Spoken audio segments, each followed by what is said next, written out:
8 साल का एक बच्चा 1 रुपए का सिक्का मुट्ठी में लेकर एक दुकान पर जाकर पूछने लगा, क्या आपकी दुकान में ईश्वर मिलेंगे?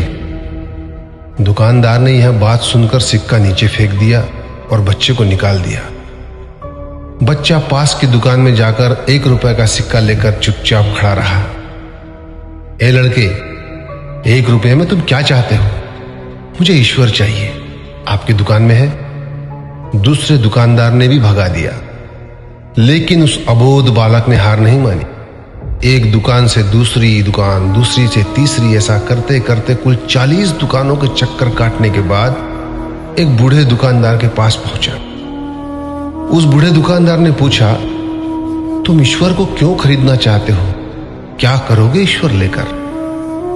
पहली बार एक दुकानदार के मुंह से यह प्रश्न सुनकर बच्चे के चेहरे पर आशा की किरणें लहराई। लगता है इसी दुकान पर ही ईश्वर मिलेंगे। बच्चे ने बड़े उत्साह से उत्तर दिया, इस दुनिया में माँ के अलावा मेरा और कोई नहीं है। मेरी माँ दिन भर काम करके मेरे लिए खाना लाती है। मेरी माँ अब अस्पताल में है। अगर मेरी माँ मर गई तो मुझे कौन खिलाएगा? डॉक्टर ने कहा है कि अब सिर्फ ईश्वर ही तुम्हारी माँ को बचा सकते हैं। क्या आपकी दुकान में ईश्वर मिलेंगे? हाँ मिलेंगे। कितने पैसे हैं तुम्हारे पास? सिर्फ 1 रुपया।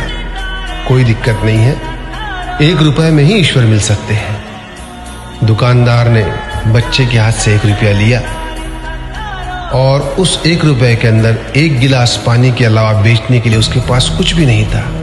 इसलिए उस बच्चे को फिल्टर से 1 गिलास पानी भरकर दिया और कहा, यह पानी पिलाने से ही तुम्हारी माँ ठीक हो जाएगी। अगले दिन कुछ मेडिकल स्पेशलिस्ट उस अस्पताल में गए। बच्चे की मां का ऑपरेशन हुआ और बहुत जल्दी ही वह स्वस्थ हो गई। डिस्चार्ज के कागज पर अस्पताल का बिल देखकर उस महिला के होश उड़ गए। डॉक्टर ने उन्हें आश्वासन देकर कहा, टेंशन की कोई बात नहीं है। एक वृद्ध सज्जन ने आपके सारे बिल चुका दिए हैं, साथ में एक चिट्ठी भी दी है। महिला चिट्ठी खोलकर पढ़ने लगी। उसमें लिखा था, मुझे धन्यवाद देने की कोई आवश्यकता नहीं है।